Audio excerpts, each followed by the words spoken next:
যারা আপনাকে কষ্ট দিয়ে হাসতেছে তাদের হাসি আল্লাহ বন্ধ করে দিতে পারেন। আপনি শুধু চুপ থাকেন, একটু সাইলেন্ট হয়ে যান, স্টপ হয়ে যান, দেখবেন আল্লাহ পাক রব্বুল আলামিন আপনার পক্ষ থেকে তাদের জন্য বিচারের ব্যবস্থা করবেন। সুতরাং আপনি হতাশ হবেন। যারা আপনাকে কষ্ট দিয়ে হাসতেছে তাদের হাসি আল্লাহ বন্ধ করে দিতে পারেন। আপনি শুধু চুপ থাকেন, একটু সাইলেন্ট হয়ে যান, স্টপ হয়ে যান, দেখবেন আল্লাহ পাক রব্বুল আলামিন আপনার পক্ষ থেকে তাদের জন্য বিচারের ব্যবস্থা করবেন।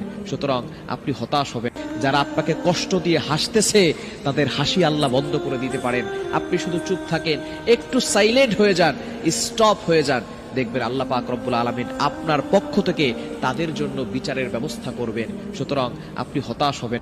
যারা আপনাকে কষ্ট দিয়ে হাসতেছে তাদের হাসি আল্লাহ বন্ধ করে দিতে পারেন। আপনি শুধু চুপ থাকেন, একটু সাইলেন্ট হয়ে যান, স্টপ হয়ে যান, দেখবেন আল্লাহ পাক রব্বুল আলামিন আপনার পক্ষ থেকে তাদের জন্য বিচারের ব্যবস্থা করবেন। সুতরাং